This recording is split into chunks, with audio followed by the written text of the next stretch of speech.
When I was young, my daddy said, gotta keep one eye open in your bed. Cause there's a time coming when the devil gonna come for you. So my trigger finger, stay prepared. I've got my weapon in a... Hei vaan kaikille Vuorokastin kuuntelijoille ja terveisiä Suomen Kangasalta, eli Kangasalalta. Tällä kertaa meillä on tämmönen, en tiedä voiko sanoa kesäspesiaali vai kolmannen tuotantokauden ensimmäinen jakso vai toisen tuotantokauden viimeinen jakso. Me ei enää itsekään tiedetä. Ollaan tässä pidetty tämmöistä vähän ehkä kevätbreikin kaltaista ja tätä logistisista syistä oltu vähän siellä sun täällä, ei ole päästy äänittelemään, mutta nyt päästiin samaan paikkaan samaan aikaan ja me rikotaan meidän ensimmäistä perussääntöä, mikä me sovittiin silloin, kun me alettiin tehdä podcastia suomalaisista vuorikiipeilijöistä ja vuorilla liikkujista, vai rikotaanko sittenkään? Pääsitte kaikki päättämään sen itse ihan kohta. Tänään meillä on vieraana Länsi-Virginiasta alun perin kotoisin oleva Alan Goldbetter, sittemmin suomalaistunut vuorijyrä ja kiipeilijä. Vaikka Alan on viettänyt aika paljon aikaa täällä Suomessa, niin hänen suomen kielen taitonsa on aivan niin kuin luokattoman huono. Ja sen takia tämänkertainen podcast on englanniksi. Ja katsotaan, miten tästä selvitään. Tämä tulee olemaan mielenkiintoinen experience meille kaikille, ja me yritetään pitää tämän sillä lailla simppelinä, että tätä ymmärtää myös tätä kansakoulun tätä lyhyellä englannilla. So, a warm welcome, Alan Goldbetter, to the Vuorokasti podcast.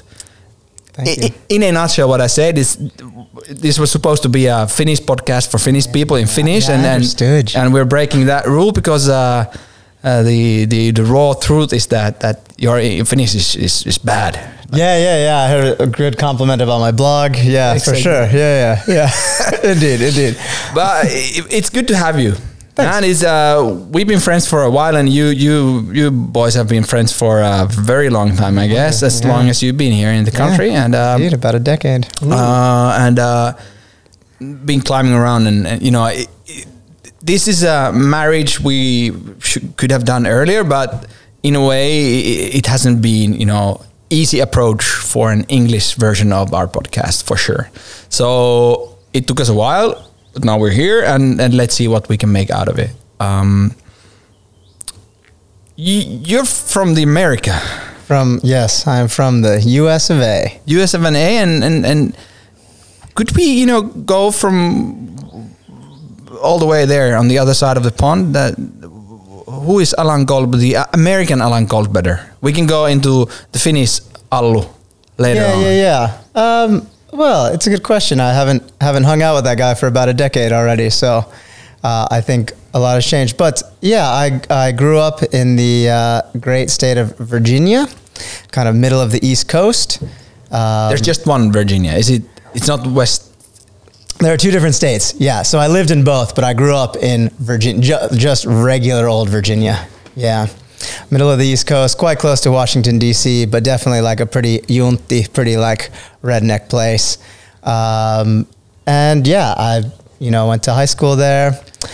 I have to. Is that the Virginia the song is about? Country Roads. Yeah, it's exactly a great question. Yeah. So the song Country Roads sings about West Virginia, but it's really about Western Virginia, not West Virginia. So like all the lines in the songs about the Shenandoah Valley, that's where I'm from, you know, it's practically about you. Might as well be. Might as well be, indeed. Sorry to interrupt. Go. I was raised there and went to school and had a bit of an outdoor family. My folks really like to be outside and hike and camp, so I was kind of in line for that. And yeah, I was a big outdoors person, got into climbing, and that was pretty much the life. You know, for us Europeans, and the Scandinavians, and the Finnish people, America is it's far away, and maybe our image of what US and A is, it might be a bit from the TV, right? Let's say so. It's how different is it? Like cultural wise, is were you a gunslinging with this cowboy hat and pumping oil in your background, or how is it? Well, as my wife said when she came to visit me, it's just like TV. Really? Yeah, I'm from like a small country town in the U.S., and it is, I think, quite stereotypical USA. Definitely grew up shooting guns. My family wasn't what they would consider like a gun family in the U.S. Responsible gun owners. Responsible gun owners, indeed. Nice. Yes, but I certainly got a shotgun from my grandmother when I was 10 as like a birthday gift, and I had already had a rifle before that, so. Gotta love granny. Gotta love old granny, yeah, nice. Indeed. But how do you, if you live your life in a gunslinging, oil pumping, cowboy hats, wielding world, how do you go to climbing from that? Isn't it like... Super good question, yeah. I always say like I'm super grateful to be raised where I was. I really like the culture that I'm from. I really like the background, but I'm equally as fortunate that my parents are not from there. You know, my mother was raised in Huntington Beach, California, that kind of SoCal vibes. My father is from the Bronx in New York City. So you're like an East Coast, West Coast love child. Indeed. So you're like Biggie and Tupac. Biggie and Tupac, yeah, indeed. I'm the offspring, yeah. So I'm super grateful that I had a ticket to see that there's other ways to live and other places to go, and my parents were big travelers. I think when I was 10, we made a trip to Holland, so I got to, had my first... Netherlands. The Netherlands, indeed. That's politically correct for the people of Netherlands. But I did go to Holland, which is an area in the Netherlands, so, we can roll. I have a very good Dutch friend. Yeah, I see. Who's very precise, because I always say that you people from Holland. Yeah. Just to annoy him. This was for you, Rick. Sorry to interrupt. Yeah, go ahead. Yeah, so, I was one of the lucky 50% of U.S. Americans who own a passport, so it helped. Yeah. That's the ones who can read and write. yeah, indeed. It's when you always put it on, you do the math of the measurements of how big the country is. It's mind blowing for us Europeans. When if you go from East Coast to West Coast, that's what, 6 hours by flight? 5 hours? 5 or 6 hours. It's so that's like over 5,000 kilometers to Helsinki and more. It's the same as the Europe. It's a vast land, and there's a lot between. Indeed. A lot between. But the mountains mainly are in the eastern coast, and you're from the western coast. Am I correct? Same, but different. Yeah. The mountains are all in the west. I'm from the east. Oh yeah, of course. Yeah, indeed. Same, but different. Yeah. So my uncle, my mom's brother, is a big outdoors person. He lives in Arizona, and I traveled out to see him for spring break when I was 14 or 15, and that was my first kind of real climbing trip. I was an outdoorsy fella, so I went out to hang out with the cool uncle, did some climbing, fell in love with it, and it was all downhill from there. The cool uncle. Yeah. And the nice thing, the East doesn't have a ton of big mountains for sure. But there's some still. But there's some, the Appalachians are there, and we have a lot of good climbing. Like, we have good rock.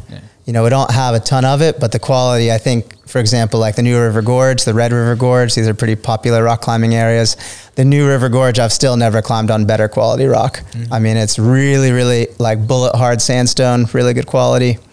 And so I climbed a lot there. I climbed a lot at Seneca Rocks. That's kind of where I learned really kind of the basics and cut my teeth. It's a 100-meter tall fin of quartzite that sticks out of the ground in West Virginia. So I worked there as a climbing guide for a couple seasons and really learned what it is it's kind of like a mini alpine environment. Yeah. Seneca, that's one of the, how do you call the indigenous people areas originally, isn't it? Yeah, I mean that Senecas. whole area. Yeah, indeed. Indeed. So I don't know too much if what tribes live there when, but it definitely, the whole area is a big indigenous area. Yeah. cool uncle in Arizona. Yeah. How was your first time? Oh, well, it was great. Yeah. Loved it was it. great. I loved it. I went out for a week because that's what we have normally for spring break. That's in March? Yeah, March, something It's around like our Easter. Yeah, Easter Itärannikon, break. yeah. Yeah. So around Easter, maybe April. And we went to climb a couple places in Arizona. Then we went to Red Rocks in Nevada, kind of outside Vegas. And I liked it so much that I called my parents at 14 or 15 and begged them to let me spend my birthday money on a new plane ticket and skip some more days of school and stay for an extra week to climb at Joshua Tree. And that's what I did. And then you went into the rabbit hole. Yeah, then it was just the big toilet bowl for sure. Yeah. So you're now like 30 plus? Yeah, Under 35? 33. Yeah, I'm not afraid of my age. And so you've been climbing more or less like almost 2 decades, more than half of your life. More than half my life, coming up on it. Yeah. Yeah, boy. The experience train. So how was it? You had your first shot, and after that, was it all in immediately, or more or less? Yeah, I mean, I came home. I took a bit to find some climbing partners and to get into the local scene as a 14-year-old, over enthusiastic. Yeah, but always a bit tough to kind of break into that world. But when I did, it really clicked. We had a pretty small crew, but super motivated, and I found a lot of really good mentors, which really helped. One of them, Arthur, ended up becoming my boss. He ran a climbing school at Seneca Rocks that I ended up working for him, and a couple gear stores. So I really kind of fell into it. It worked out for me. What kind of climbing? Was it, you said it's more like sport climbing or like shorter climbing? Most of the climbing in Virginia and West Virginia is single pitch. A lot of mix between sport climbing and trad climbing. And specifically at Seneca, where I spent most of my time at Seneca Rocks, it's all trad climbing. It's a trad climbing environment, traditional anchors, 3-4 pitch routes. So it really, there's short roping terrain, there's, exposed ridges. So it really kind of is this like mini alpine environment. Which is good, Which is great. Development wise, having that kind of terrain it's like super good. Yeah. If you don't have the rush. Totally. Yeah. And you're always, 2 rope lengths from the ground. So like if it totally hits the fan, you tie your ropes together and you're down on the ground. No questions asked. Yeah. So that's like a cool bonus. It's a good place to learn, a good environment to learn. And I think it really helped me hone my skills that I used later in the mountains, because I kind of, I'm sure we'll go there, but I kind of skipped over the middle part where people go to the west and they climb in the Tetons and they climb in Yosemite. And I kind of just went straight to the bigger mountains from Seneca Rocks. Yeah. We'll for sure get there. Why you decided to change one of the best countries in the world of climbing into one of the probably not top 10 countries of the world of climbing, but in the Americas, is there like you said you kind of skipped, but is there a structurized approach how people get into different kind of climbing? Like if you climb with the old Soviet country boys they have these blue books that say that I had to do 6 of these and then I got a stamp and then I was allowed to go that. How does it go in the land of home of the free? Yeah, brave. It's total Wild West, man. So you can do pretty much whatever you want, whenever you want. Yeah. And even true into the guiding as well. Like it depends on every individual location. For example, at the New River Gorge, which is only single pitch, you need to have some basic level of climbing, guiding, climbing instruction certification. But for Seneca Rocks, it's a 100-meter tall multi-pitch trad climbing area with short roping terrain with serious consequences. You don't have to have anything. So it's the park or the state or... That's right. It depends on whoever's running it. So, for example, the national parks, every national park has their own set of rules on what it takes to climb and, well, really just to guide there and if you can climb there. And, the national forests are all different. So it's really up to the individual venue. America. It's big and complicated. Man, it sure is. In a way that for us is very interesting because in if you go back like 15 years in Finland, climbing was a very, very small group of people, or climbers were a small group of people. The bouldering scene was really kind of small still here in Finland, and it was mainly, you know, roped up climbing, trad and sport climbing. And for sure there was a bigger drive for alpine environments or big routes and so on. And it feels like the climbing has mellowed down a lot in Finland. I don't know if it's true, but it feels that we have become a bouldering and sport climbing style country of climbing. And I think it might be a follow-up from the fact of what kind of climbing is available here around. Yeah, I would agree with that. I also think it's a sign of the times. Yeah, it could be, for sure. And in the States, you're not that limited with the, you know, okay, it's 4 hours away, but still the same country. You don't have to cross borders, and there's no different languages. That's right. It's still America, boy. Yeehaw! Yeehaw! So you can take your car and drive across the country, and you know it takes you a bunch of time, but still it's the same kind.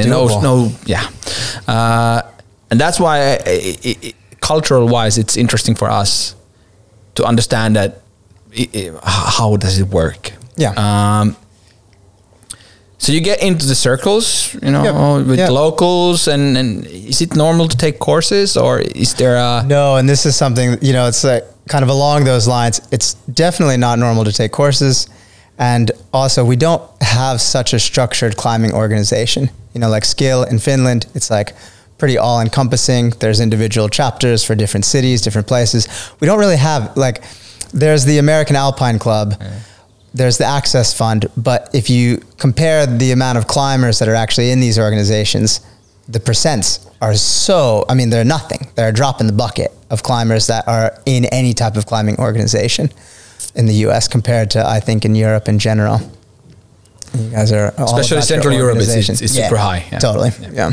But in Finland, I don't know if it's that big in Finland. I think Skill has something like 3,100 members, and I as far as I've understood, we're talking about like 5-figure sum of people who climb in Finland. Yep. If you count indoors climbing into that. Yep. Yeah. And if you take outdoors climbers, I'm sure there's more than 3,500. Yeah. For sure. So I don't know if the percentage is that good. I think it's not getting, there's like a dividation between the who are and who are not. It's like the people who want to climb more complicated thing, take part in courses and events are members, and then there's a lot of like bouldering scene who doesn't see any benefit in. Maybe people don't understand the access side that well, or the educational side, and but that's I'm not that well into the climbing union of Finland things, so I don't know that well, but I know the figures more or less. I used to be a chair of the local chapter. Ooh. Exactly, Rovaniemi Mountaineering Club. The Alpine Club of Rovaniemi. Indeed. You said you worked in the Senecas in your like early before 20s, or early 20s. Early 20s? I mean, starting at 18, I think as soon as I was able to guide, which is 18, then I started guiding and spent probably early 20s, kind of maybe 3 or 4 years there, and then 1 year at the New River Gorge, living in a mökki, living in like a shack with no running water for a year, being a proper dirtbag. So you can have a shotgun when you're 10, but you're not allowed to guide when you're 16. Yeah, it makes sense. It makes sense. Clearly. Yeah, indeed. You can have a car, but you can't. Was it already kind of clear for you that you want to go on bigger walls or bigger trips? Definitely. Yeah, so it's always been about... It's always been about the adventure. Quantity, not the... For me, it's always been about the adventure. You know, what I always say, and my main climbing partner, Tess, and I always say is that, you know, we like climbing, but we don't love it, but we love the adventures. Like, we love the adventures. So it was kind of the natural progression. I use climbing as a way to get to have these adventures, as a medium to have these adventures. And of course I like it, but it's not something that I really, really am passionate about, like the climbing itself. So let's not talk about sport climbing grades. I wouldn't know. It's 5 something. Yeah, indeed. And if there's an R or X, it means it's fun. Yeah. Yeah. But not really. Yeah, I'm not really that interested in that either. It's climbing is a funny sport in that way when you start to think about it, because there's it's taken into the extreme of kind of measuring difficulty. You take people around the world who try to achieve, let's say, a number like 9A boulder or 9C sport route, and you're trying to find a consensus of difficulty by comparing totally different things. You know, there's some climbs are vertical, some are overhanging, and you know. Yeah, some are multi-pitch, some are not. Some you got a backpack and crampons on for, some you don't. Yeah, and then you have kind of the very different edge of the whole sport, or the side of the sport where you have these adventure style mountaineering and climbing that is, okay, there's number still. Sometimes it's the elevation or difficulty, but the most difficult part in most of those routes is not the number. The difficulty itself is not what kills you, or Yeah, I always say that, like, for the last, I don't know, 15 years, I've been a 6A climber. You know, like the climbing has gotten more difficult, but the grades for me have stayed the same. Yeah, same max grade. You still pull A0 on 6A. Yeah, totally, man. Yeah. Indeed, exactly. But you're an adventure climber, we can say that, or a alpine climber, but you're a big wall climber too. And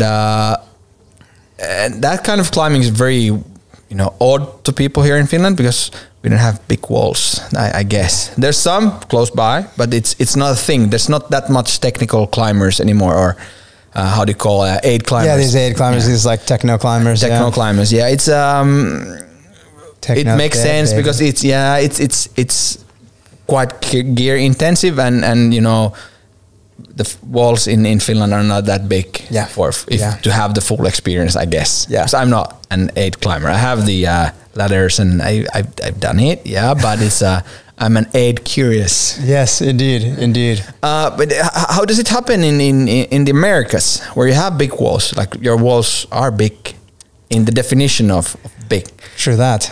So how do you get into that? Is it, you're not taking a course, I guess, but you woke up one day and you said that, well, I'm a big wall climber and let's buy a portaledge and learning by flying. Yeah, more or less. Yeah, to be totally honest, I bought a portaledge and then figured it out. I think for me is that I always knew that this was something I wanted to work towards. And again, it's not even the big walls, it's the skills. You know, I can take these skills on the big walls. If I learn how to aid climb, if I learn how to sleep on walls, and I can use them on even bigger peaks and bigger objectives. So I also would say that I'm like, I personally identify as like an aid climber, but I have done a fair amount, you know, because the experience pays off later. You know, if I learn how to pull on a cam when it's like sunny and plus 20, then I can probably do it when it's, you know, minus 20 and freezing on a bigger, scarier wall.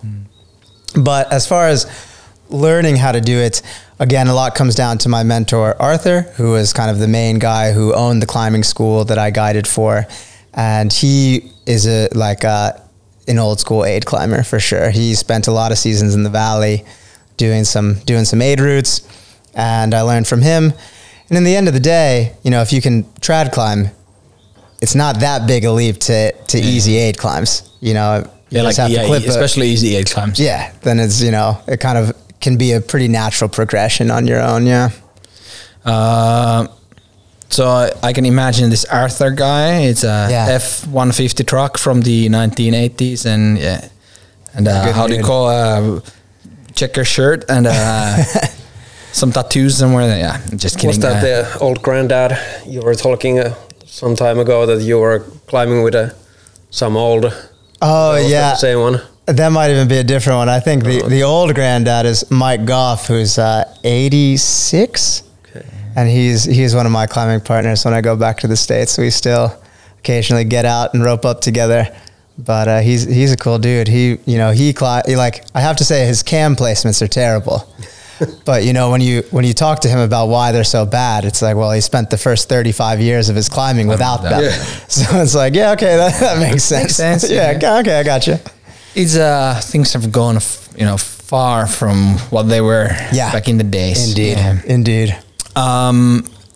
Everyone doesn't have a triple rack, There's no True that, brother. point ones. Indeed, There's no indeed, yeah. splendor of them. So you said you kind of skipped the middle school of climbing.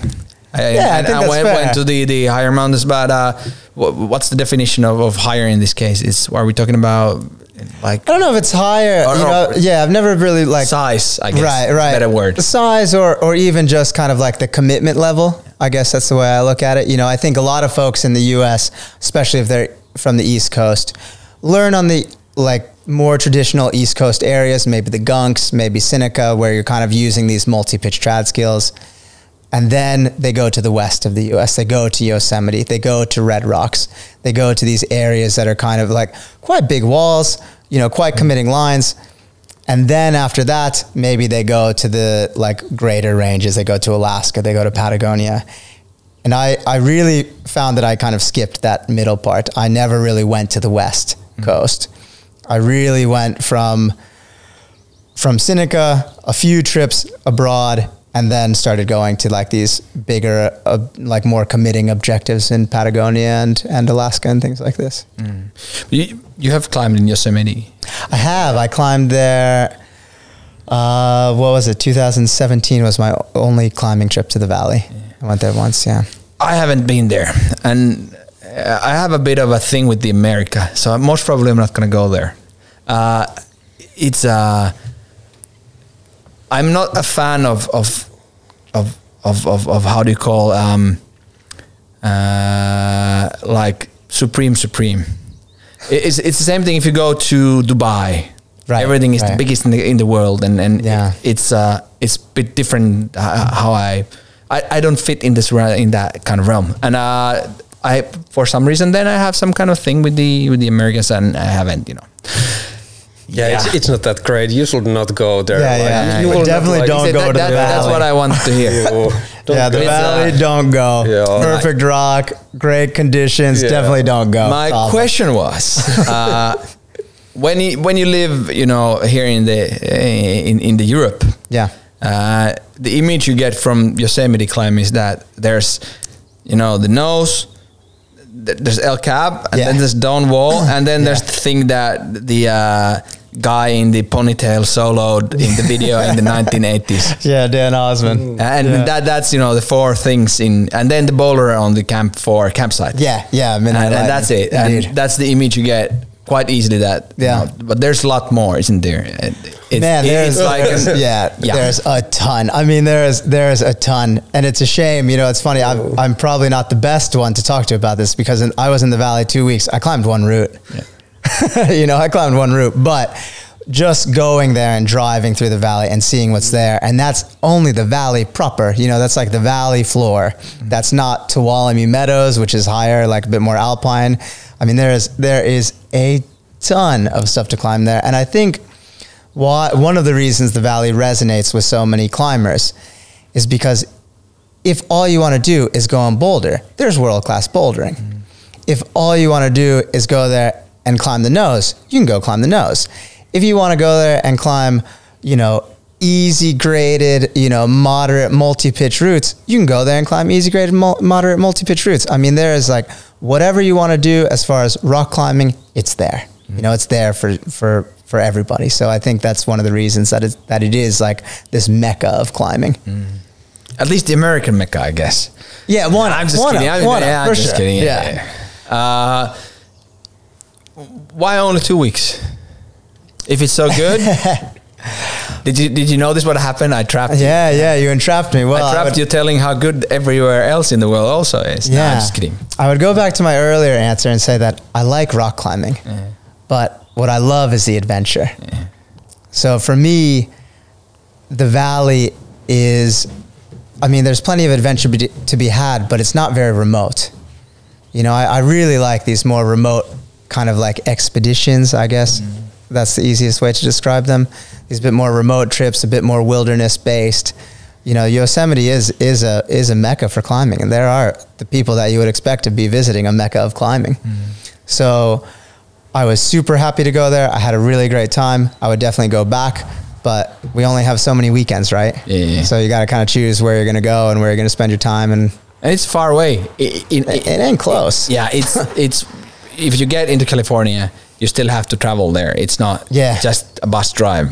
And it's not, and it's a long way between here and California. And within Americas also, as far as I've understood, that you have a certain amount of days you're allowed to be inside the park, and there are limitations, and it can be full, and you know you might you drive in, and then the buoy is closed and says it's full. Yeah, and this is all like, I mean, it's not all relatively new, but a lot of of course, Corona brought a lot of restriction tightening. That was already a pretty tight system in the valley. So, but still, I think for a climber, you know, the time that you really want to be there to climb anyways, it's outside of peak tourist season. So there still is quite a bit of flexibility if you go in the fall or the spring. It's really the summer where that's the main tourist season, and that's when they have the most restrictions. So if you're a climber, too hot for climbing. Exactly. Maybe one day when I get my 8 curiousness into the level. Yeah, man. I mean, it's a great place to do it. It really is. For sure. It's a great place to do it. Well, how did you get into the expedition style climbing there, or the adventure?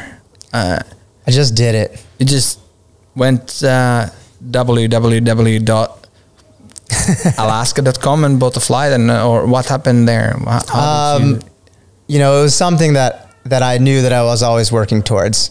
You know, I always had in my mind, you know, I mean, I did start climbing back in the days when climbing magazines were still like the form of communication. Yeah. So I remember looking at the magazines, seeing these photos from these wild places, and just thinking that I wanted that experience. So I think for me, it was that, you know, I'm slowly developing these different skills. I'm slowly developing my skills for camping and for longer backpacking trips, you know, longer trekking trips. I'm developing these skills in multi-pitch climbing and short roping and kind of moving through the mountains.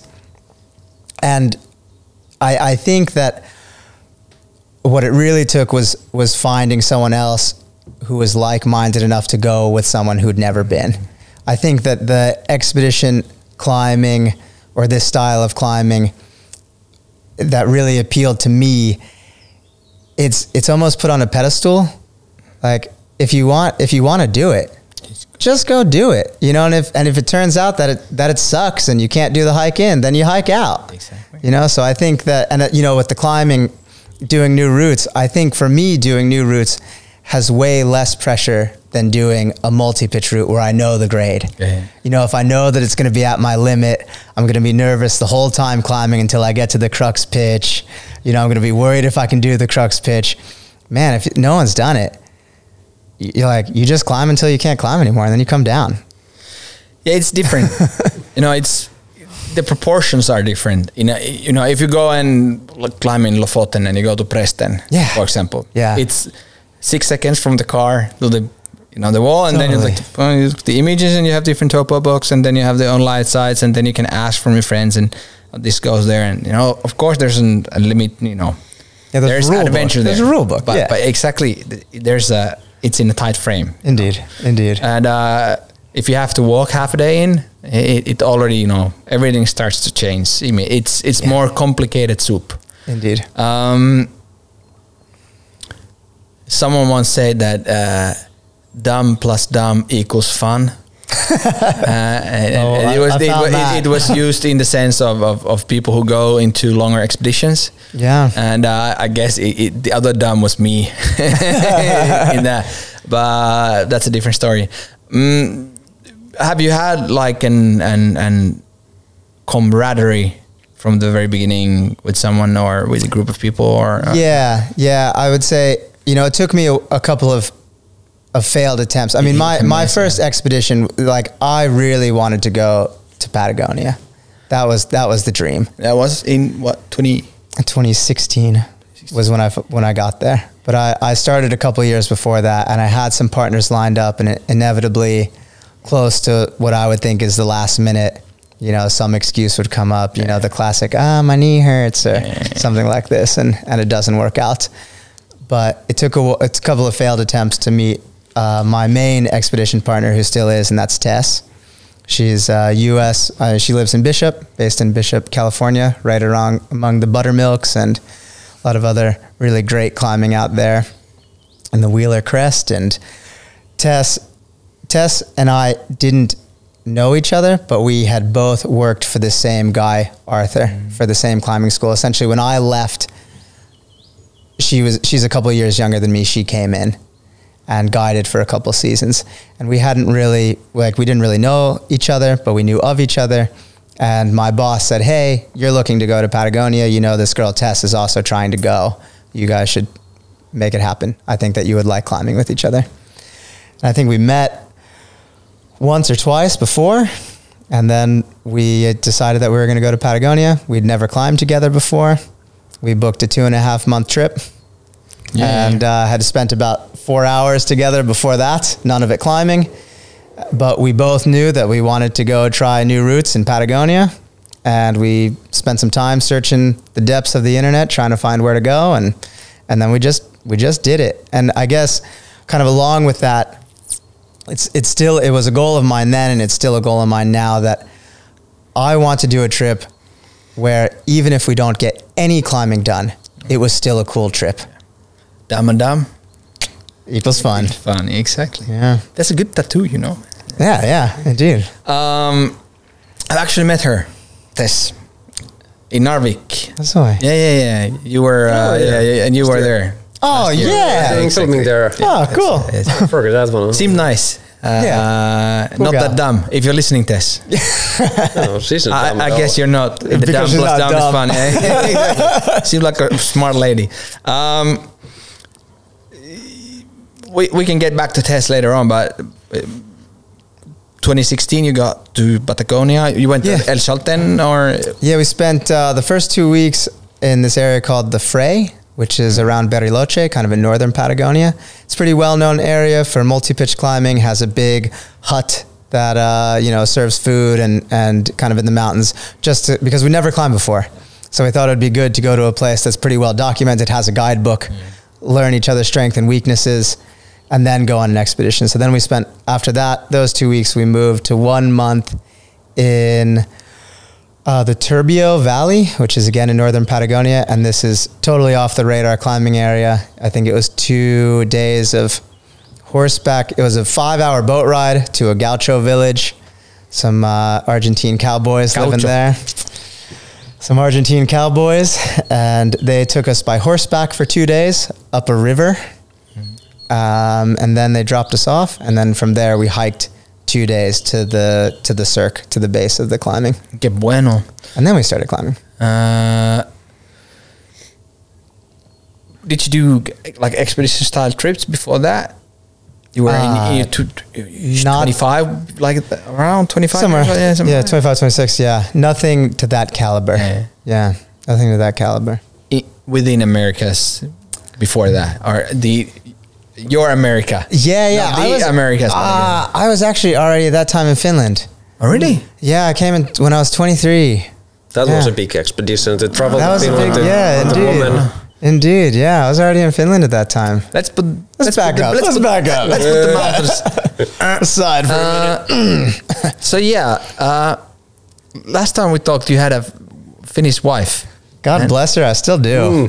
Still in love. Yeah, man. Nice. Yeah, man. Just hit 10 years. I have met her very briefly. I think you and every other climber. So I don't know what lured you from the Americas to the Northern Europe, Finland, and in Tampere. Tampere, originally. Yeah. So if you don't want to go in too much detail, no, I'm happy to go there, man. I'm happy to go there. But what happened? We had a trip together where we drove a lot with the car and carried the stuff up, and then we carried stuff down. Which is most of my trips, to be honest. And it was good fun. But and you told me the backgrounds more or less. But how did it go? Yeah, I had a mutual friend from my small hometown of Winchester who did an exchange program. Like the rifle Winchester. I actually don't know the etymology of the name, but yes, spelled and pronounced the same. Yeah, okay. Gun City. Indeed. Yeah. Gun City, USA. Yeah. So my friend from Winchester did an exchange program in Finland, met some lovely people, and then the following summer, this Finnish family came over to visit Winchester and visit my friend, and I met my future wife there. That's it. Well, that's the beginning of it. Yeah, and then I hooked from there, and no, it took a long time to convince her. She wasn't sold on the American. It took a bit. So I came to visit Finland. So maybe she's the other dumb from the fun. Maybe, or maybe she just gave in after a while. Yeah. But I came to Finland probably 3 times before we had anything more than a friendship, and I have to say that something about Finland as a country also struck me. I mean, I think from where I grew up, which is all about Southern hospitality and saying a lot, but not really meaning any of it, it was about as different culturally as I could wrap my head around and still be like a modernized country. So I really liked it. It was quite refreshing. It was pretty cool. So when we finally got together, we tied the knot because it's pretty hard to do a long distance relationship across an ocean. Coming here is not that hard, but going there is more complicated. It's terribly hard to come here. Really? Yeah, there's no way, because I'm not in the EU, not an EU citizen. And I had no problem to travel US a couple of months ago. But you can go for 90 days or whatever, but it's complicated to stay. I guess it's not complicated to get in. No, that's correct. It's complicated. I think that it was equally as difficult for both of us to live in each other's countries. It's good to keep you out because you're taking our women. I know, man. I know. Just kidding. But I think how it worked. Henna is my wife, and she came to the States and spent, I think, 88 days of a 90-day visa, and then we more or less flew to Finland together. And I spent maybe 86 days of my 90-day visa and said, hey, we either got to get married or I got to buy a plane ticket. So she asked her father, who's a judge, what he was doing on Saturday. And he said, and then asked if, he would marry us. And he said, yes, but not until after the hockey game's over. Exactly. Yeah, have to wait till the hockey game is over. Finland was playing, can't be interrupted. Yeah, so it was a national team game. So there's at least some level of importance there. Yeah. If it would have been Ilves towards Tappara, then it's...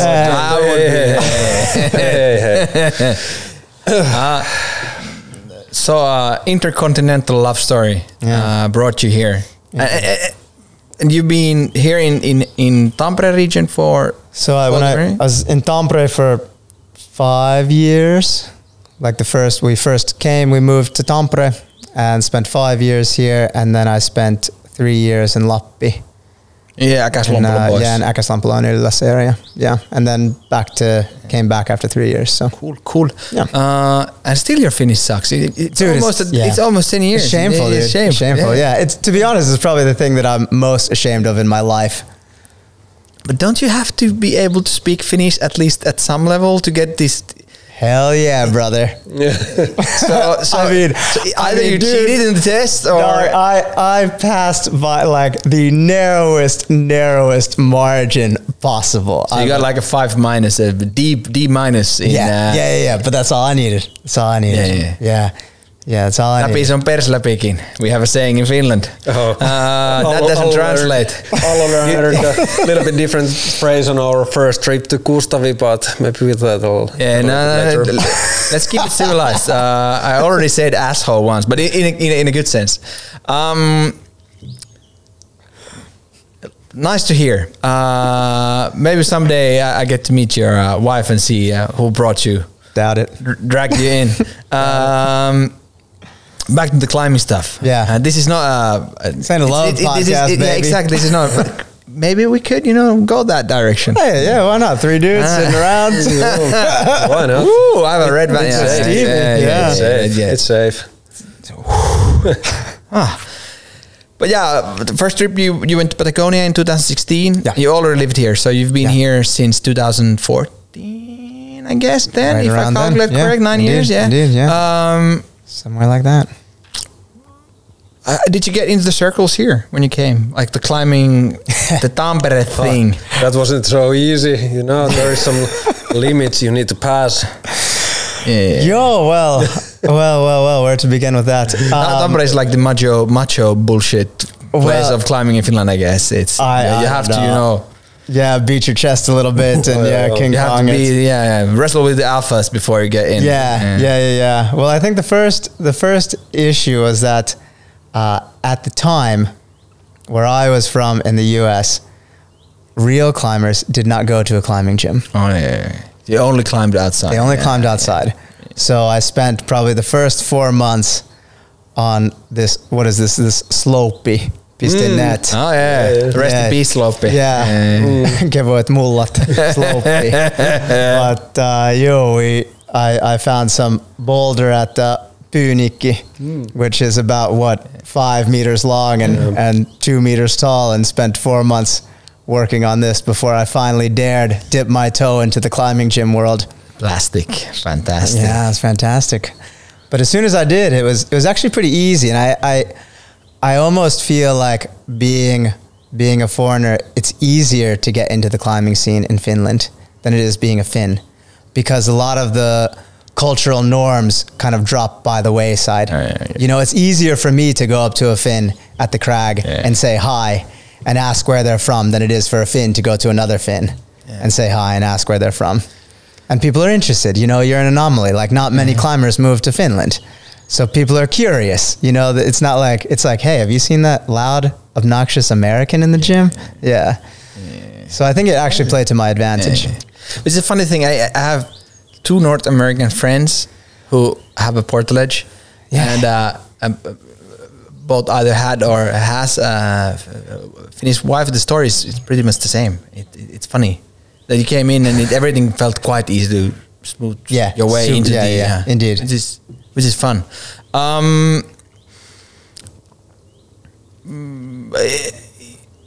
Back the climbing, not the Tampere climbing, the real climbing. The opposite. The opposite. 2016 Patagonia. Yeah. You eventually got your ways to the Fitzroys and El Chalten. We spent 1 month doing this expedition. We opened a new route on Parita Central. It's like an 800 meter piece of granite. And then after our month there, we went to Chalten for a month. And I think kind of the classics. All the classics. In the setup of climbing in Patagonia. Yeah, indeed. I would say that in our month in Chalten, I think we climbed 3 days. Yeah, we climbed, I think, 3 days, and 2 of them were mostly following some strong guy up a rope and jugging on a rope, but it's good fun nonetheless. It's funny is always when you speak with people who've climbed in El Chalten, which is sometimes a synonym for Patagonia for many people, which is funny because it's what 2,500 kilometers long. Gosh, even more. Right? I mean, it's huge. It's huge. It's huge. Yeah. It's like saying Chamonix is the Alps. You know, even more. I would say it's even more drastic. Yeah. It feels funny how dumb I think we are about Patagonia climbing, because we're so kind of narrow-minded with the logo. Indeed. It's odd because I want to go there. I've been wanting to do that for a very long time. I've done preparation for one trip once where we would have skied across the Patagonia glacier. Oh yeah, the ice cap. Then we figured out it was rather complicated, But one day, mashallah, I get to go. But it's so easy to put. I guess it's the same thing like El Cap, Yosemite. The lightning boulder.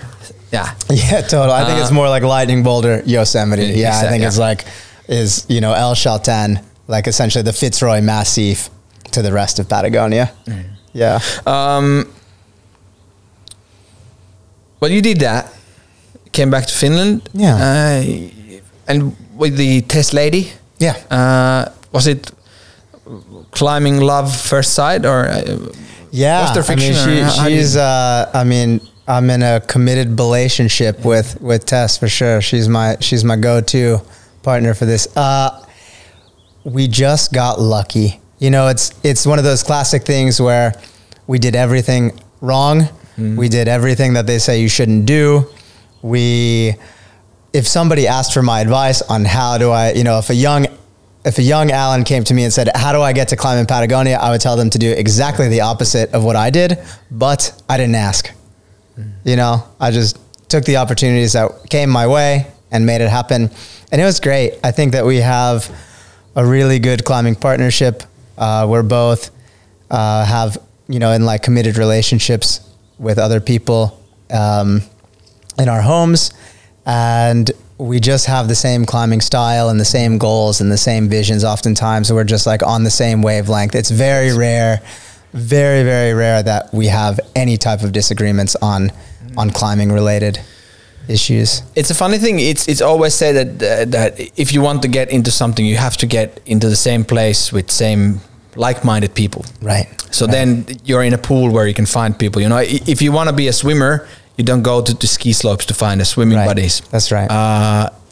But it might be me, but most of the expeditions I've been, people I go with, if there's a, you know, if it's a climbing place, let's say in Tajikistan when we were there with Juho, there was, you know, Czech people, Russian people, there were Americans, and I didn't like most of the people.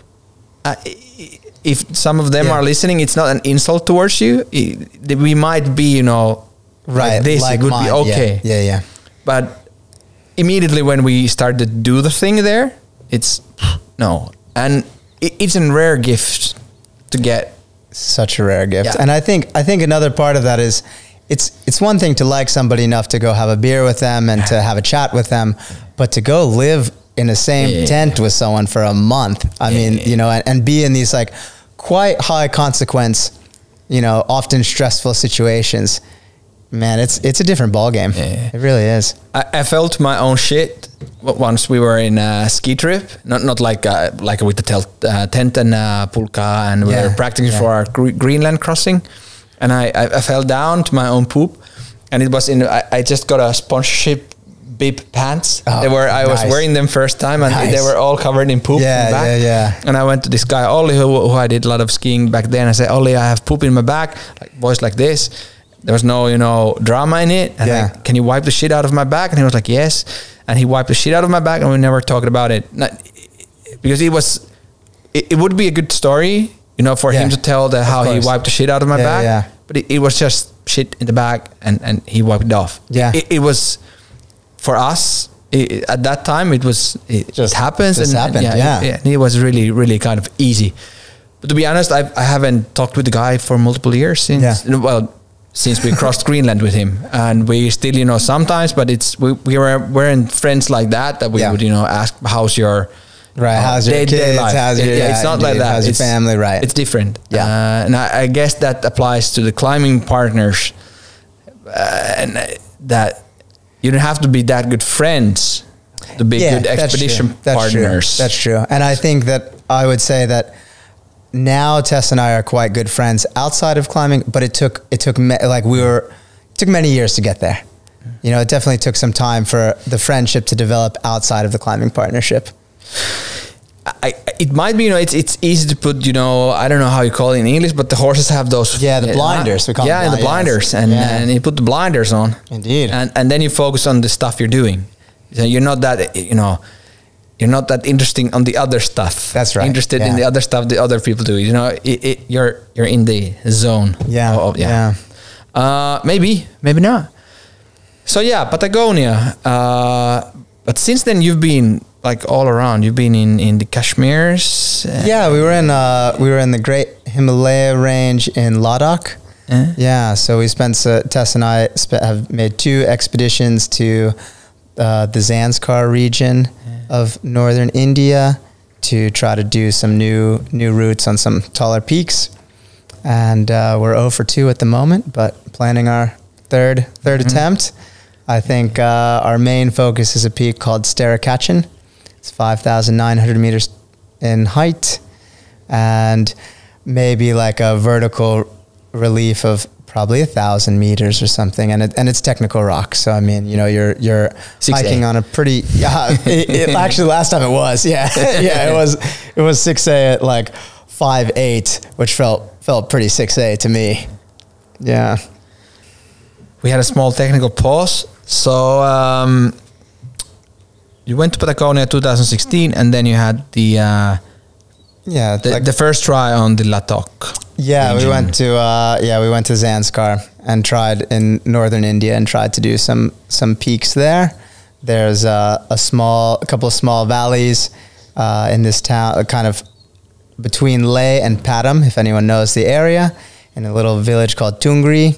There's about 3 valleys that have a bunch of peaks, and there's been a couple teams that are climbing before, but there's just a ton of unclimbed potential there. So the first season we went and just kind of tried to get our feet underneath of us, figure out which way was up. We tried probably 3 or 4 peaks and just got our asses beat in a big way. And finally, kind of at the last week, we found an objective that was more our speed, that didn't involve like 6B super run out climbing at 5,000 meters. So we found something a bit more moderate and gave it a good attempt, but kind of got shut down by the weather. And then last time we went to give it another go just last summer. Yeah, 1 summer ago we went and got damn close, but not close enough. How close is close? I think the peak top is at 5,960 meters, and I think we got to like 5,890 meters, but we were a bit further down the ridge. Yeah, so we had some complicated ridge to navigate, and ran out of time, ran out of bivvy stuff, ran out of food, ran out of water. That was that. C'est la vie. But how Kashmir? How did you get into that? Because, you know, if you want to go to the Himalayas or the Karakoram, it's normally, most often it's either one of the old Soviet places when you go more like Pamirs and, you know, Piklening and Kyrgyzstan and that stuff, or it's the Nepal, Pakistan dimension. India, well, yeah, up to some extent people go climbing there, but it's kind of on the edge of. Yeah, and this is exactly why we went there, right? Because in the end of the day, Tess and I are not very accomplished technical climbers. We do not climb at hard grades. At the best days on the rock, we're just not climbing hard. We stick, our grades are in the 6s. We're not, you know, 7B, 7C, 8A crushers. So if you want to do new routes, which is what we want to do, that's where our passion is, we can't go to the places that people normally climb at. And so you need to have a reserve of kind of, if your top level is 7B, most probably you're not climbing 7B at 6,000 meters with a backpack, and you know, indeed, it's a dead wish of 3 hours of broken sleep from the crappy bivvy the night before, and you know, some food poisoning on top of it all, and it's not the time to go pushing grades. So that doesn't, you know, if you want to do new routes, you have to start looking more off the beaten path, unless you climb just wicked hard, which we don't. So that means we have to look for those more obscure places, and northern India, it's kind of like right on this, it's not right on, it is this disputed border area between Pakistan, and maybe only 30 years ago is when it was open to tourism, any type of tourism at all. So it's still relatively fresh and still has a lot of potential for climbing and for tourism in general. So there's India, Pakistan, and China. Yeah. China's a bit further west. China's a bit further away, but it's like pretty much India and Pakistan have a undisputed border. It's like 6,000 something 100 meters where the border is, and it's very high. And and I mean, it depends who you ask, but certainly it's in the mountains, and there's a lot of debate on whose it is, but at the moment it's India's. So we went through the Indian side. How close of the conflict area was, more or less? I'm trying to kind of... Yeah. Technically, it is in the conflict area. Yeah. You know, like if you look on Google Maps, the area that we were in is in this like conflict zone. Yeah. But there are areas where you can go to with a special permit, and there are areas where like you cannot go to because it's an active war zone. And we did obviously not go to that area. We were in this kind of area where you need a special permit, and there are some special restrictions, like you can't take satellite communication devices and things like this, but more or less it's quite easy to get to. And I think they said the only scare they've had was maybe 20 years ago, a Pakistani sheep herder ended up on the wrong side of the border and everyone freaked out, but he just got off track. Yeah. So no drones buzzing around and yeah. And I mean, on top of it all, it's like that's what we like. I mean, that's what I go for. I'm more drawn to the remote areas anyways. I like to be, out there. I like to feel out there. Yeah. Well, let's hope round 3. Well, yes. Or let's hope it doesn't give you a. Let's hope it's 0-3 for India. Yeah.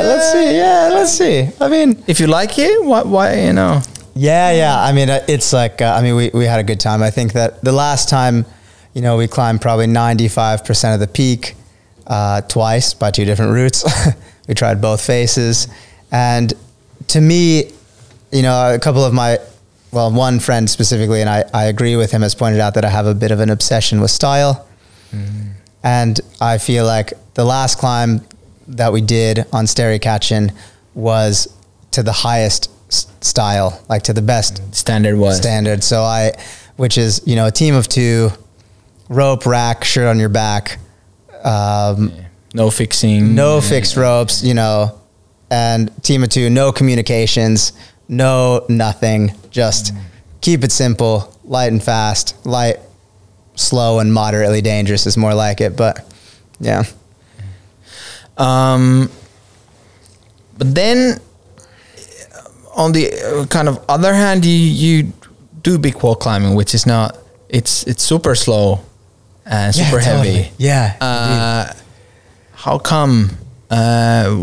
Is it a skill set thing, or is it an interest thing, or it's just an opportunity for adventure, another opportunity for adventure in the mountains. I think that, to me, again, climbing is just a medium where I can explore these places. So if it's big wall climbing, great. If it's, going on an alpine climb, lightweight expedition, great. Yeah, it's just an exciting way. They're both exciting ways to be in the mountains, and I'm not super picky on which one. I remember when I saw you doing these how do you call them, Instagram stories when you cycled from Äkäslompolo to Blåmannen. Yeah, people seem to like that one. People seem to latch on to that. It was good fun. So you drove with the cycle for 600 kilometers? Yeah, I think. Yeah, 600 kilometers from Äkäslompolo with all your hooks and peaks and pitons and all that. Yeah. And you climbed the Atlantis on Sture Blåmannen. Yeah. Like 500, 490, 480 meters, something like that. Meter route, 8 solo. Yeah, 8 solo. And then you put your shit back on a cycle and cycled back home. Yeah.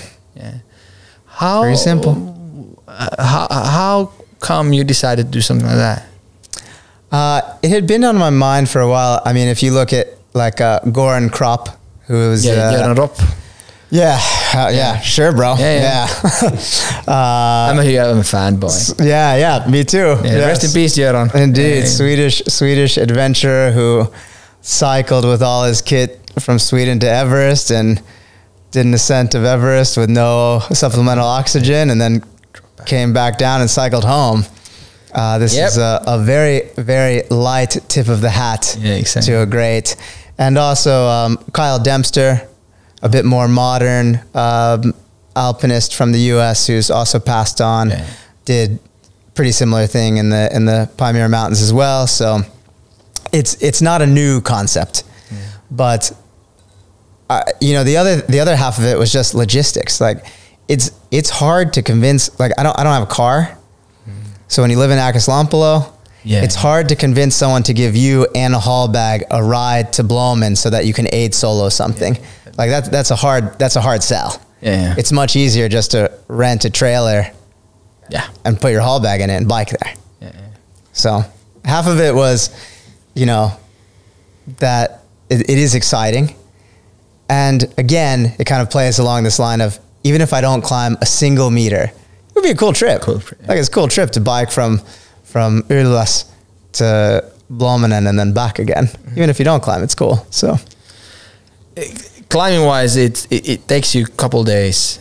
Solo climb Blommenen, I guess. What I spend? Maybe 2 nights on the wall. Yeah, 2 nights on the wall and another night on the ground. So maybe three or 4 days of climbing, something like that. And then like week per way. I think round trip was like exactly 14 days. Yeah, 2 weeks. But I was pushing it. Yeah. I mean, I wasn't slacking on those days. I was using those days. But I mean, you know, the other thing is like the details I'm a bit fuzzy on because like it already happened. Sleep deprivation is sleep deprivation for sure. It's a good drug, yeah. And you know, and I'm like, I'm more focused on, you know, what I want to do. Like I've already done those things, but yeah, I think it was 2 weeks door to door and maybe 5 days cycling, 4 days climbing, and 5 days back. Sound about right? Yeah. It sounds a lot, you know, of moving from place A to place B. Yeah. But that is my strong suit. Yeah. You know, if you think about expedition climbing also, how many days, like if you really loved rock climbing, you just go to the valley and go rock climbing. Yeah. You'd go to Yosemite, you'd climb every day, it'd be perfect weather, perfect rock. But if you love expeditions and only like climbing, then this is the way to do it. Yeah. Climbing Atlantis, I haven't done any of that stuff there. I've tried to go over the wall once. Didn't climb a meter, but I assume it's not the hardest aid climbing in the world. No, I think it's a 2 out of 2 out of 5. 2 out of 5, yeah. So there's some super difficult. So you have to have some of those special hooks, not only cams and nuts. That's right. And the ladders. And, indeed. Exactly. A couple of specialty equipment. Yeah, and that's it. And I mean, I've long had a bit of an obsession with Atlantis. So I think that in my first big wall, my first night sleeping on a wall was with Lauri Hämäläinen, and we went to Atlantis, and he wanted to free it. That was one of his earlier attempts. He later freed it, but not that time.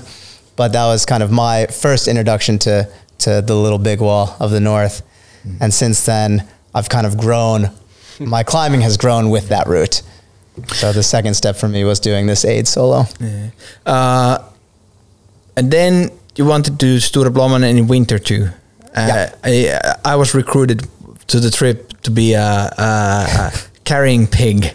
I was told that if you can carry a heavy bag and then you just have to UMAR. That's everything you have to do. And then, brother, and I was all in. Sadly, the weather got so bad that we had to skip. And you went back with the Aniek. Yeah, with the Dutch. Yeah, the Dutch gal. Dutch lady. She's this tall and climbs like super hard. Dude, a powerhouse. Total powerhouse. I'm really interested to, if you're listening this, I would be interested to know that, does she run out of energy ever? Is there like a moment when it goes red and she's like, pew? You know, I have a funny story on that one. We finished the wall, which took like 6 days or something. And we were only a team of 2. The maximum ropes that we fixed were 1 rope, you know, so we were moving camp all the time. I mean, we were working fucking hard. And we finished the route, and some of Anik's friends met us at the top to help us carry all of our gear down, which was a total godsend because we would have been totally fucking we would have been screwed. All that, yeah. And they met us at the top, and at the bottom, one of Anik's friends came to me and said something like, I don't think I've ever seen Anik tired, but now I have, and I felt like a hero, you know? I felt like a total hero. You tamed. I was like, indeed. Anik's a powerhouse. I mean, I think she skied like 10,000 vertical meters in 24 hours, fueled on like 6 pancakes or something, you know, like for like a casual weekend. Yeah.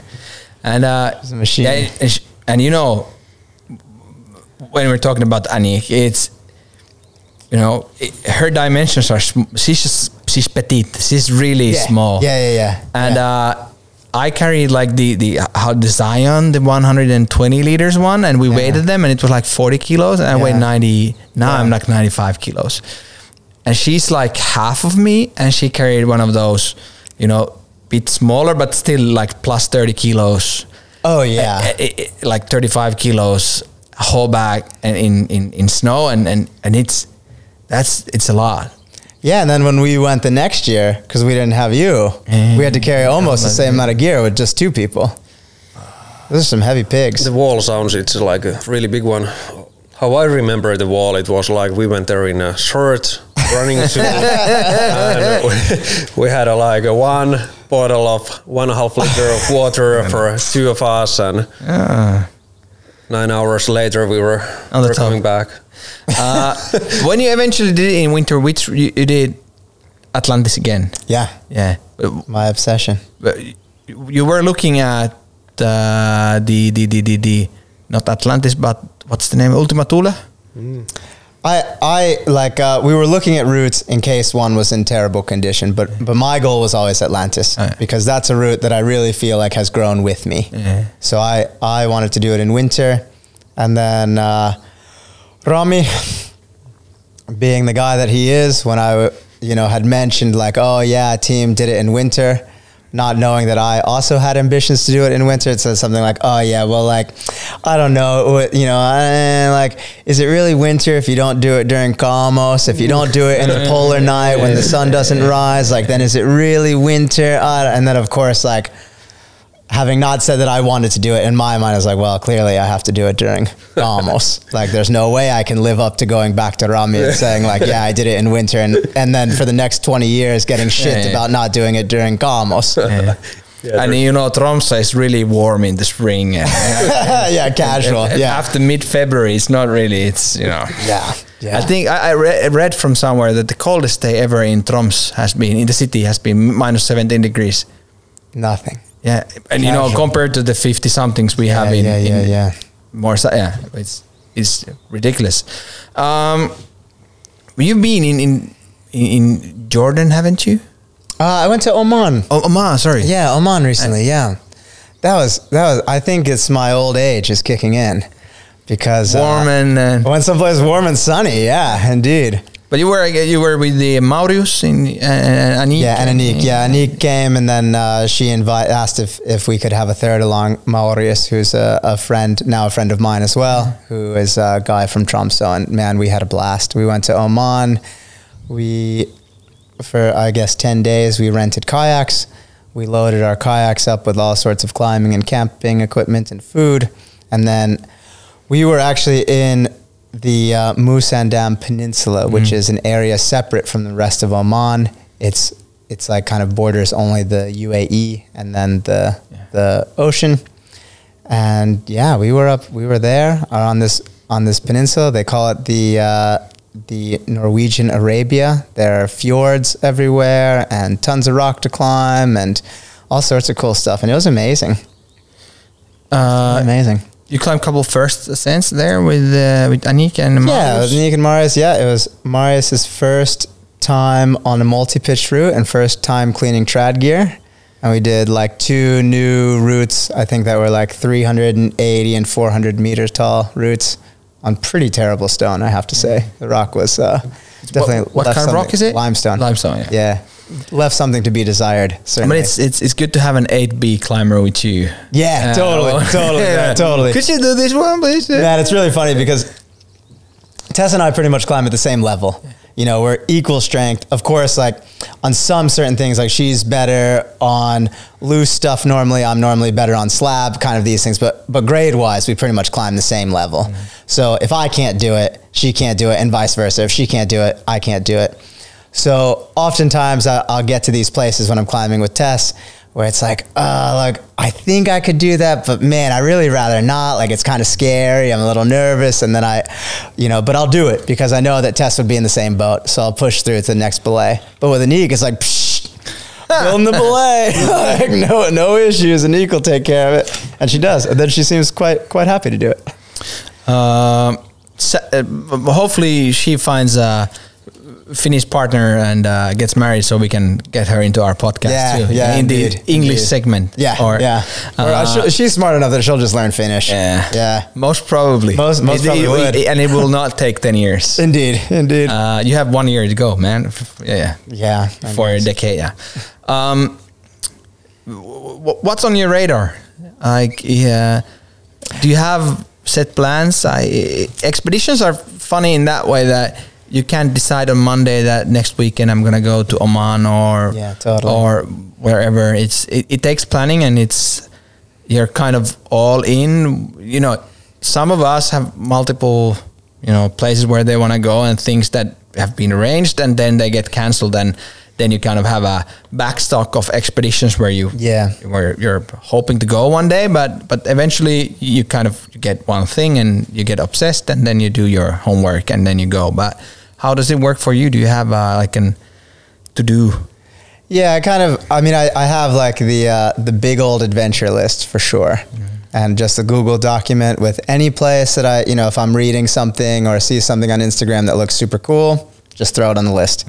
And for me, I kind of have this, I call it like the expedition equation. So I look at the time that I have off.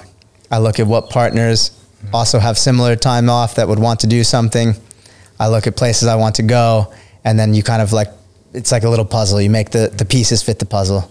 So you have 3 variables. It's like, when's your holiday, who's available, and where should we go? Like, what's in season? And from that, you can kind of like play with the pieces and make it work. And that's how, for example, that's how we ended up in Oman. I said, okay, who can go climbing? All right. Anik wants to go climbing. Great. What do we want to do? And we threw out a bunch of options, anything from skiing and ice climbing, to kayaking in the desert. And in the end, the sun won out. But so that's kayaking in the desert. Yeah. Doesn't really go. Yeah. Fair. Yeah. Sounds interesting. Close enough. I guess that describes quite well what you're doing there. Indeed, yeah. Nice. So do you have set plans? Is there something you can share with? Yeah. India version 3? Definitely in the works for sure. We'll see when. This coming winter, Tess and I are going to go back to Patagonia.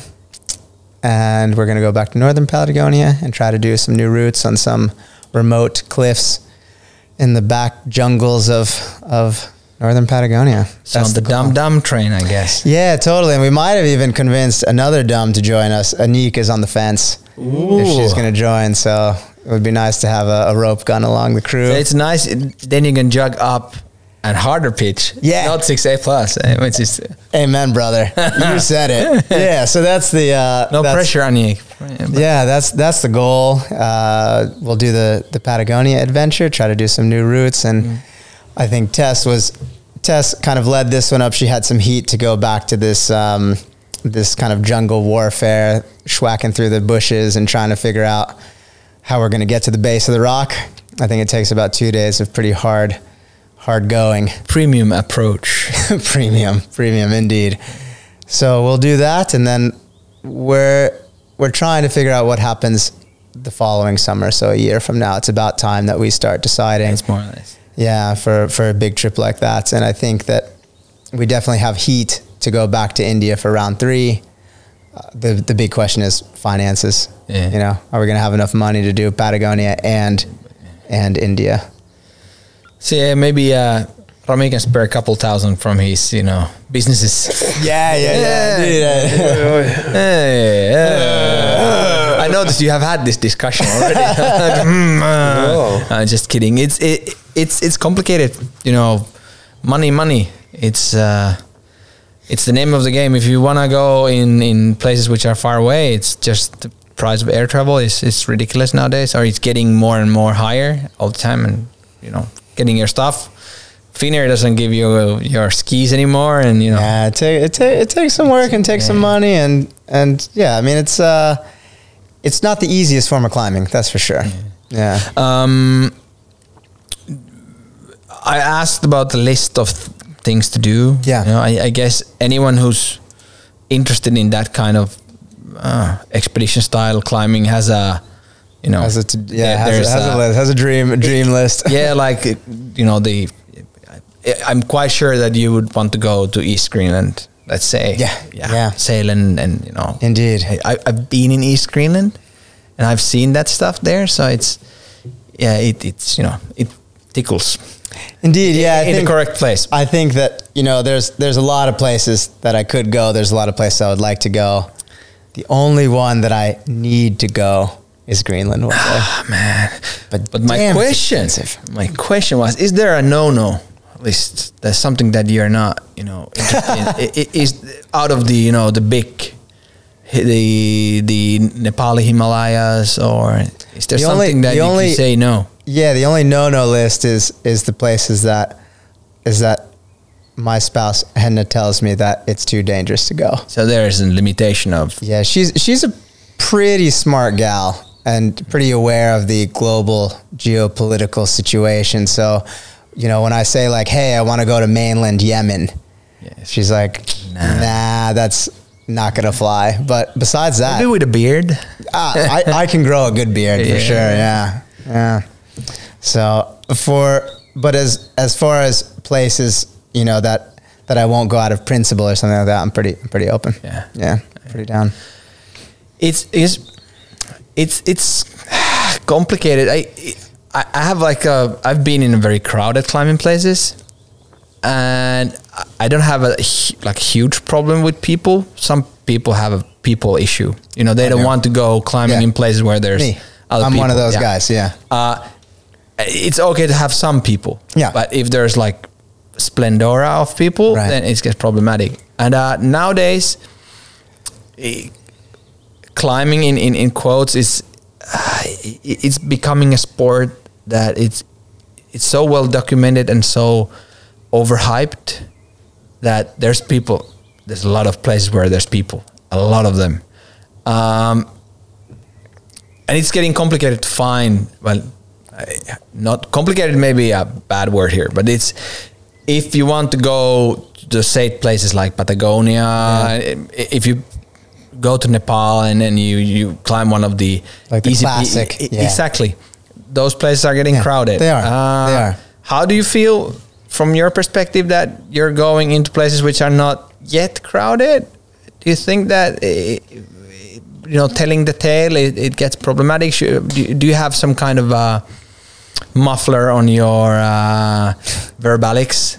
How do you tell about your trips? Or I mean, I do, but not because of any principal reasons for that. I'm just generally a person who doesn't share a ton.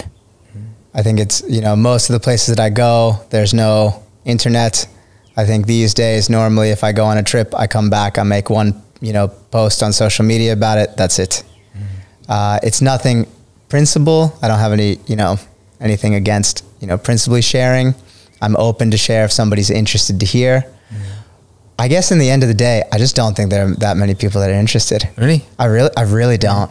To be totally honest. I mean, like the place that take for example, the Paritas, the place that we went, 7 years ago now, something like this. No one's been back there climbing. So it's like, no, one person once asked, hey, would you talk about this with me? I'm planning a trip there. Sure. I'm happy to give you info. Yeah. Never heard from them.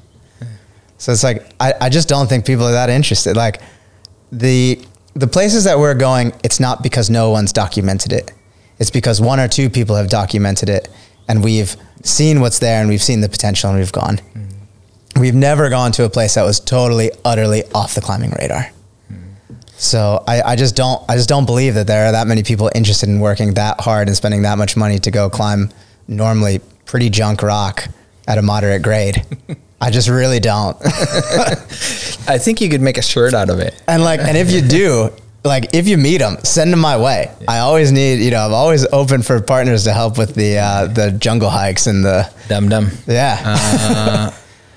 Sounds reasonable. It's,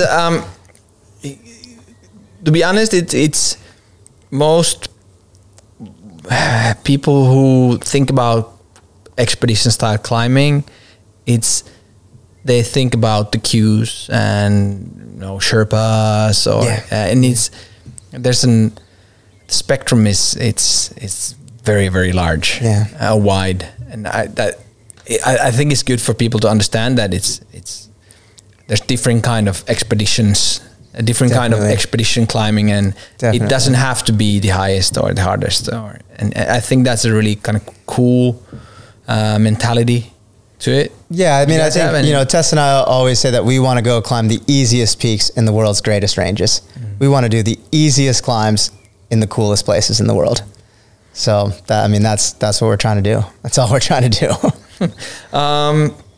Cool. I don't know if I'm running out of questions. Maybe it's for sure an experiment to do this in English. Yeah. I don't think we're gonna do a lot of these in English, but maybe if we get interesting people who are willing to come and are Finnish. Yeah. So yeah. Whoop, whoop.